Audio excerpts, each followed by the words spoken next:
ನಮಸ್ತೆ ವೀಕ್ಷಕರೇ, ನಾನು ವಿರೂಪಾಕ್ಷ ಆರ್ನೇಕಲ್.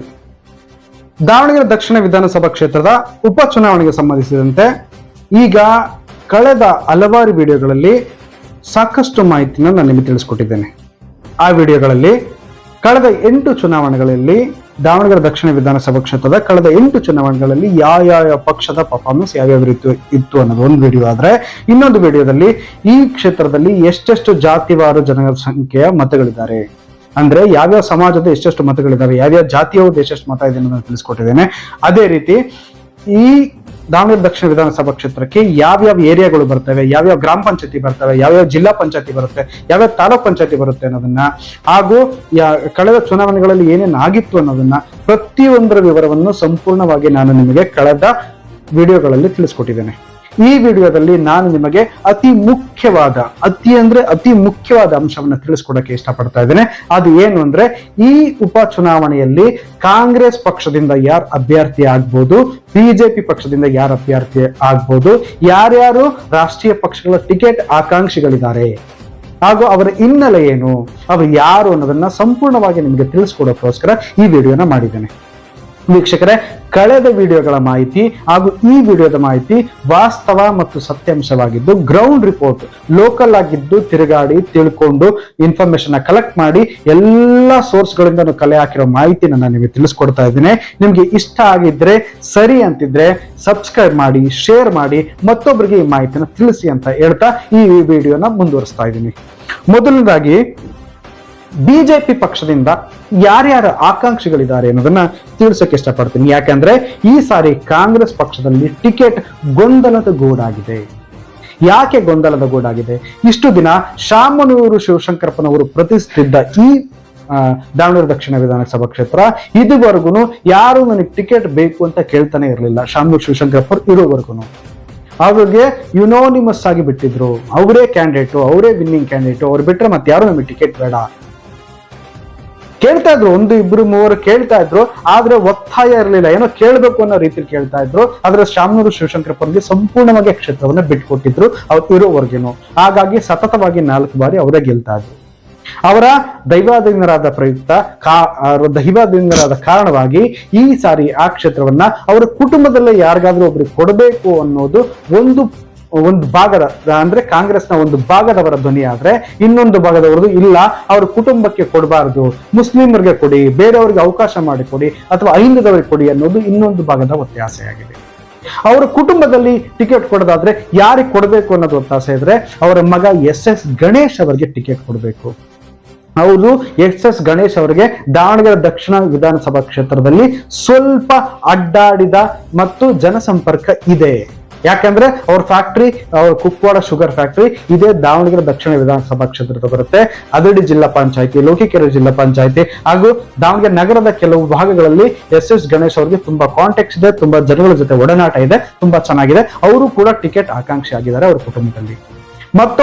ಮತ್ತೊಬ್ಬರು ಅವ್ರ ಕುಟುಂಬದಲ್ಲಿ SS ಮಲ್ಲಿಕಾರ್ಜುನ್ ಅವರ ಹಿರಿಯ ಪುತ್ರ, ಪ್ರಭಾ ಮಲ್ಲಿಕಾರ್ಜುನ್ ಅವರ ಹಿರಿಯ ಪುತ್ರ, ಸಂಸದರ ಹಿರಿಯ ಪುತ್ರ, ಕೇಂದ್ರ ಜಿಲ್ಲಾ ಉಸ್ತುವಾರಿ ಸಚಿವರ ಹಿರಿಯ ಪುತ್ರ SS ಮಲ್ಲಿಕಾರ್ಜುನ ಸಮರ್ಥ್, ಇವರಿಗೆ ಟಿಕೆಟ್ ಕೊಡಬೇಕು ಅನ್ನೋದು ಕೂಡ ಇನ್ನೊಂದು ಬಗೆಯ ಒತ್ತಾಸೆ ಆಗಿದೆ. ಯಾಕಂದ್ರೆ ಇವರು ಕೂಡ ಕಳೆದ ಚುನಾವಣೆಗಳಲ್ಲಿ ಅಡ್ಡಾಡ್ತಾ ಇದ್ರು. ಅಪ್ಪನಿಗೋಸ್ಕರ ಕ್ಯಾನ್ವಾಸ್ ಮಾಡೋದು, ತಾತನಿಗೋಸ್ಕರ ಕ್ಯಾನ್ವಾಸ್ ಮಾಡೋದು, ಅಮ್ಮನಿಗೋಸ್ಕರ ಕ್ಯಾನ್ವಾಸ್ ಮಾಡೋದು, ಈ ತರದೆಲ್ಲಾ ಚಟುವಟಿಕೆಗಳಲ್ಲಿ ಅವರು ಭಾಗವಹಿಸಿದ್ರು. ಸಮರ್ಥ್ ಅವ್ರಿಗೂ ಕೂಡ ಟಿಕೆಟ್ ಕೊಡಬೇಕು ಅನ್ನೋದು ಇನ್ನೊಂದು ಕಡೆ ಒತ್ತಾಸೆ ಆಗಿದೆ. ಇವರನ್ನ ಬಿಟ್ರೆ ಮುಸ್ಲಿಂ ಮುಖಂಡರು ಹಲವಾರು ಜನಗಳು ಕಾಂಗ್ರೆಸ್ನ ಟಿಕೆಟ್ ಆಕಾಂಕ್ಷಿಗಳಿದ್ದಾರೆ. ಅದರಲ್ಲಿ ಪ್ರಮುಖರು ಸೈಯದ್ ಖಾಲಿದ್ ಅವರು. ಇವರು ಚುನಾವಣೆಯಲ್ಲಿ ಅಥವಾ ತುಂಬಾ ತಮ್ಮನ್ನ ತೊಡಗಿಸ್ಕೊಂಡಿದ್ದಾರೆ, ಪಕ್ಷದಲ್ಲಿ ತುಂಬಾ ತೊಡಗಿಸ್ಕೊಂಡಿದ್ದಾರೆ, ಸತತವಾಗಿ ಪಕ್ಷದ ಸಕ್ರಿಯ ಕಾರ್ಯಗಳಲ್ಲಿ ಪಾಲ್ಗೊಳ್ತಾ ಬರ್ತಿದ್ದಾರೆ. ಇವರು ಕೂಡ ಕಾಂಗ್ರೆಸ್ನ ಟಿಕೆಟ್ಗಳಲ್ಲಿ ಆಕಾಂಕ್ಷಿಗಳಲ್ಲಿ ಪ್ರಭಾವಿಯಾಗಿದ್ದಾರೆ. ಇವರನ್ನ ಬಿಟ್ರೆ ಸಾದಿಕ್ ಪೈಲ್ವಾನ್ ಅವರು ಕೂಡ ಟಿಕೆಟ್ ಆಕಾಂಕ್ಷಿ ಆಗಿದ್ದಾರೆ. ಇವರನ್ನ ಬಿಟ್ರೆ ಇಬ್ರಾಹಿಂ ಖಲೀಲುಲ್ಲಾ ಕೂಡ ಟಿಕೆಟ್ ಆಕಾಂಕ್ಷಿ ಆಗಿದ್ದಾರೆ. ಇವರನ್ನ ಬಿಟ್ರೆ ಮಹಮ್ಮದ್ ಇಕ್ಬಾಲ್, ಇವರು ಕೂಡ ಟಿಕೆಟ್ ಆಕಾಂಕ್ಷಿ ಆಗಿದ್ದಾರೆ. ಅಬ್ದುಲ್ ಜಬ್ಬರ್ MLC ಆಗಿದ್ರು, ಇವರು ಕೂಡ ಟಿಕೆಟ್ ಆಕಾಂಕ್ಷಿ ಆಗಿದ್ದಾರೆ. ಇವರನ್ನೆಲ್ಲರನ್ನು ಬಿಟ್ರೆ ಇತ್ತೀಚೆಗೆ ಕೇಳಿ ಬರ್ತಿರೋ 2-3 ಹೊಸ ಹೆಸರುಗಳು ಅಂದ್ರೆ ಮಾಜಿ ಶಾಸಕ, ಮಾಜಿ ಸಚಿವ ಎಚ್ ಶಿವಪ್ಪನವರ ಮಗ HS ನಾಗರಾಜ್ ಅವರು ಕೂಡ ಕಾಂಗ್ರೆಸ್ ಪಕ್ಷದಿಂದ ಟಿಕೆಟ್ ನ ಕೇಳ್ತಾ ಇದ್ದಾರೆ. ಇವರು ಕಳೆದ ಲೋಕಸಭಾ ಚುನಾವಣೆಯಲ್ಲಿ ಬಿಜೆಪಿಯಿಂದ ಕಾಂಗ್ರೆಸ್ಗೆ ಬಂದ್ರು. ಮೊದಲು ಬಿಜೆಪಿಗಿಂತ ಮುಂಚೆ ಇವರು JDS ನಲ್ಲಿದ್ರು. JDS ಇಂದ ಕೂಡ ದಾವಣಗೆರೆ ದಕ್ಷಿಣ ವಿಧಾನಸಭಾ ಕ್ಷೇತ್ರದಲ್ಲಿ 2008ರಲ್ಲಿ ಚುನಾವಣೆಗೆ ಸ್ಪರ್ಧೆ ಮಾಡಿ ಇವರು 19% ಮತಗಳನ್ನ ಪಡೆದಿದ್ರು. ಅದಲ್ಲದೆ ಇವರಣ್ಣ ಶಂಕರ್ ಅವರು, HS ಶಂಕರ್ ಅವರು ಹರಿಹರದ ಮಾಜಿ MLA ಆಗಿದ್ರು. ಇವರ ಅಪ್ಪಾಜಿ ಕೂಡ ರಾಜ್ಯ ಸಚಿವರಾಗಿದ್ರು, ಶಾಸಕರಾಗಿದ್ರು. ಇವರು ಕೂಡ ಟಿಕೆಟ್ ಆಕಾಂಕ್ಷಿ ಆಗಿದ್ದಾರೆ. ಇನ್ನ ಬಿಜೆಪಿಯಲ್ಲಿ ಬಂದ್ರೆ ಕಳೆದ 2-3 ಚುನಾವಣೆಗಳಲ್ಲಿ ಸ್ಪರ್ಧೆ ಮಾಡಿ ತುಂಬಾ ಹತ್ತಿರದಲ್ಲಿ ಕಾಂಪಿಟೇಷನ್ ಕೊಟ್ಟು ಸೋತಿರ್ತಕ್ಕಂಥ ಯಶವಂತರಾವ್ ಜಾಧವ್ ಅವರು, ಮಾಜಿ ದಾವಣಗೆರೆ ಜಿಲ್ಲಾ ಬಿಜೆಪಿ ಅಧ್ಯಕ್ಷ ಆಗಿರತಕ್ಕಂಥ ಯಶವಂತರಾವ್ ಜಾಧವ್ ಕೂಡ ಟಿಕೆಟ್ ಆಕಾಂಕ್ಷಿ ಆಗಿದ್ದಾರೆ. ಬಿಜೆಪಿಯ ಟಿಕೆಟ್ ಆಕಾಂಕ್ಷಿಗಳ ಪಟ್ಟಿ ಈ ರೀತಿ ಇದೆ. ಅದರಲ್ಲಿ ಮೊದಲನೇ ಹೆಸರು ಯಶವಂತರಾವ್ ಜಾಧವ್ ಅವರು. ಎರಡನೇ ಹೆಸರು ಕಳೆದ ಚುನಾವಣೆಯಲ್ಲಿ ಶಾಮನೂರು ಶಿವಶಂಕರಪ್ಪನವರ ವಿರುದ್ಧ ಸ್ಪರ್ಧೆ ಮಾಡಿದ್ದಂತಹ ಅಜಯ್ ಕುಮಾರ್ ಅವರು. ಇವರು ದಾವಣಗೆರೆ ಮಹಾನಗರ ಪಾಲಿಕೆಯ ಮಾಜಿ ಮೇಯರ್ ಆಗಿದ್ರು. ಮೇಯರ್ ಆಗಿ ತುಂಬಾ ಕೆಲಸಗಳನ್ನ ಮಾಡಿದ್ದಾರೆ. ಹಾಗೂ ದಕ್ಷಿಣ ವಿಧಾನಸಭಾ ಕ್ಷೇತ್ರದಲ್ಲಿ ಕಳೆದ ಚುನಾವಣೆಯಲ್ಲಿ ಶಾಮನೂರು ಶಿವಶಂಕರಪ್ಪರ ವಿರುದ್ಧ ಸ್ಪರ್ಧೆ ಮಾಡಿ ಸೋತಿದ್ರು. ಇವರು ಕೂಡ ಟಿಕೆಟ್ ಆಕಾಂಕ್ಷಿಯಾಗಿದ್ದಾರೆ. ಇವರನ್ನ ಬಿಟ್ರೆ ರಾಜೇನಹಳ್ಳಿ ಶಿವಕುಮಾರ್ ಇವರು ಕೂಡ ಟಿಕೆಟ್ ಆಕಾಂಕ್ಷಿಯಾಗಿದ್ದಾರೆ. ಇನ್ನೊಬ್ಬರು ವಾಲ್ಮೀಕಿ ನಾಯಕ ಸಮಾಜದ ಮುಖಂಡರಾಗಿರ್ತಕ್ಕಂಥ ಶ್ರೀನಿವಾಸ್ ದಾಸ್ಕರಿಯಪ್ಪ ಅವರು. ಇವರು ದಾವಣಗೆರೆ ಜಿಲ್ಲಾ ಬಿಜೆಪಿಯ ಮಾಜಿ ಉಪಾಧ್ಯಕ್ಷರಾಗಿದ್ರು. ಇವರು ಕೈಗಾರಿಕೋದ್ಯಮಿಗಳು. ಇವರು ಕೂಡ ದಕ್ಷಿಣ ವಿಧಾನಸಭಾ ಕ್ಷೇತ್ರದ ಟಿಕೆಟ್ ಆಕಾಂಕ್ಷಿಗಳಲ್ಲಿ ಒಬ್ಬರಾಗಿದ್ದಾರೆ. ಇವರನ್ನ ಬಿಟ್ರೆ ಬಿಜೆಪಿಯ ರೈತ ಮುಖಂಡರು, ರೈತ ಹೋರಾಟಗಾರರಾಗಿರ್ತಕ್ಕಂಥ BM ಸತೀಶ್ ಅವರು APMC ಸದಸ್ಯರಾಗಿದ್ರು. ಇವರು ಕೂಡ ಬಿಜೆಪಿಯಲ್ಲಿ ಟಿಕೆಟ್ ಆಕಾಂಕ್ಷಿಗಳಾಗಿದ್ದಾರೆ. ಇವರೆಲ್ಲರನ್ನೂ ಸೇರಿಸಿ ಇನ್ನೊಂದು ಅಚ್ಚರಿಯ ಕ್ಯಾಂಡಿಡೇಟ್, ಇನ್ನೊಂದು ಅಚ್ಚರಿಯ ಅಭ್ಯರ್ಥಿ ಅಂದ್ರೆ ಮಾಜಿ ಸಂಸದರಾಗಿರ್ತಕ್ಕಂತಹ GM ಸಿದ್ದೇಶ್ವರ್ ಅವರು. ಅವರ ಕುಟುಂಬದಲ್ಲಿ ಯಾರಾದರೂ ಒಬ್ಬರಿಗೆ ಇಲ್ಲ ಅವರಿಗೆ ದಕ್ಷಿಣದ ಟಿಕೆಟ್ ನ ಬಯಕೆಯಲ್ಲಿ ಇದ್ದಾರೆ ಅನ್ನೋದು ಒಳ ಗುಟ್ಟುಗಳಿಂದ, ಅಂದ್ರೆ ಇಂಟರ್ನಲ್ ನ್ಯೂಸ್ ಇದು.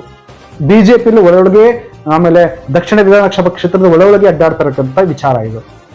ಅಂದ್ರೆ ಸಮರ್ಥವಾಗಿ ದಕ್ಷಿಣವನ್ನ ಎಂದೂ ಬಿಜೆಪಿ ತೆಕ್ಕೆಗೆ ಸಿಗದೆ ಇರತಕ್ಕಂತ ದಾವಣಗೆರೆ ದಕ್ಷಿಣವನ್ನ ಹೇಗಾದ್ರೂ ಮಾಡಿ ವಶಪಡಿಸ್ಕೋಬೇಕು.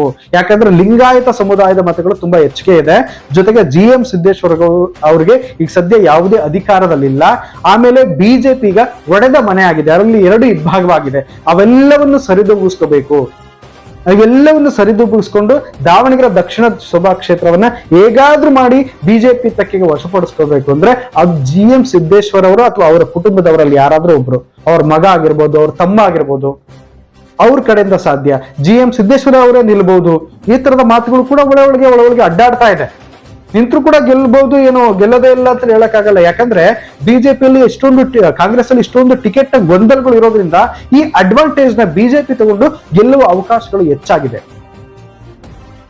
ಯಾಕಂದ್ರೆ ಇಲ್ಲಿ ಬಿಜೆಪಿ ಅಭ್ಯರ್ಥಿ ಯಾವ ರೀತಿ ಆಗುತ್ತೆ ಅನ್ನೋದಕ್ಕಿಂತ ಕಾಂಗ್ರೆಸ್ ಅಭ್ಯರ್ಥಿ ಯಾರು ಆಗ್ತಾರೆ, ಕಾಂಗ್ರೆಸ್ ಯಾರಿಗೆ ಟಿಕೆಟ್ ಕೊಡುತ್ತೆ ಅನ್ನೋದು ತುಂಬಾ ಅತ್ಯಂತ ನಿರ್ಣಾಯಕವಾಗಿರ್ತಕ್ಕಂಥ ಪಾತ್ರ ಆಗಿದೆ. ಯಾಕಂದ್ರೆ ಕಾಂಗ್ರೆಸ್ ನಲ್ಲಿ ಒಂಥರ ಒಳ ಜಗಳ ಇದ್ರೆ ಬಿಜೆಪಿಯಲ್ಲಿ ಒಂಥರ ಜಗಳ. ಬಿಜೆಪಿಯಲ್ಲಿ ಯಾವ ತರ ಒಳ ಜಗಳ ಅಂದ್ರೆ ಅಲ್ಲಿ 2 ಭಾಗಗಳು. ಜಿಲ್ಲಾ ಕಾಂಗ್ರೆಸ್ ನಲ್ಲಿ 2 ಭಾಗ, GM ಸಿದ್ದೇಶ್ವರ್ ಅವ್ರದೊಂದು ಬಣ, ರೇಣುಕಾಚಾರ್ಯ ಅವ್ರದೊಂದು ಬಣ, ರವೀಂದ್ರನಾಥ್ ಅವ್ರದೊಂದು ಬಣ, DP ಹರೀಶ್ ಅವ್ರದೊಂದು ಬಣ, ಹಿಂಗೆ ಒಬ್ಬೊಬ್ರದ್ದು ಒಂದು ಬಣಗಳಾಗಿ ಬಡದಾಡ್ತಾ ಇದ್ದಾರೆ. ಇಲ್ಲಿ ಕಾಂಗ್ರೆಸ್ ನಲ್ಲಿ ಯಾವ ರೀತಿ ಇದೆ ಅಂದ್ರೆ SS ಮಲ್ಲಿಕಾರ್ಜುನ್ ಅವರ, ಶಾಮನೂರು ಶಿವಶಂಕರಪ್ಪನವರ ಕುಟುಂಬಕ್ಕೆ ಟಿಕೆಟ್ ಕೊಡಬಾರ್ದು, ಅಹಿಂದ ವರ್ಗದವರಿಗೆ ಟಿಕೆಟ್ ಕೊಡಬೇಕು ಅನ್ನೋದು ಒಂದು ಬಣ ಆದ್ರೆ, ಮುಸ್ಲಿಮರಿಗೆ ಟಿಕೆಟ್ ಕೊಡಬೇಕು ಅನ್ನೋದು ಒಂದು ಬಣ.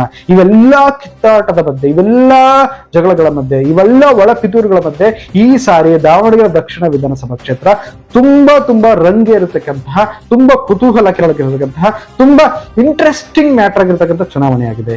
ಇದಕ್ಕೆ ಸಂಬಂಧಪಟ್ಟಂತೆ ಇನ್ನು ಹಲವಾರು ಅಪ್ಡೇಟ್ಸ್ ಗಳನ್ನ, ಕ್ಷಣದ ಮಾಹಿತಿಗಳನ್ನ, ರಾಜಕೀಯ ಚಟುವಟಿಕೆಗಳ ಇಂಟರ್ನಲ್ ಫ್ಯಾಕ್ಟ್ಸ್ ಗಳನ್ನ ಪ್ರತಿಯೊಂದು ಎಳೆಯಾಗಿ ನಿಮ್ಮೆಲ್ಲರಿಗೂ ಬಿಚ್ಚಿಡ್ತೇನೆ. ದಯಮಾಡಿ ಈ ವಿಡಿಯೋ ನಿಮಗೆ ಇಷ್ಟ ಆಗಿದ್ರೆ ಬೇರೆಯವರಿಗೆ ಸಬ್ಸ್ಕ್ರೈಬ್ ಮಾಡಿ, ಶೇರ್ ಮಾಡಿ, ಹಾಗೆ ನಮ್ಮನ್ನು ಸಪೋರ್ಟ್ ಮಾಡಿ ಬಂಧುಗಳೇ. ಜೈ ಹಿಂದ್, ಜೈ ಕರ್ನಾಟಕ ಮಾತೆ.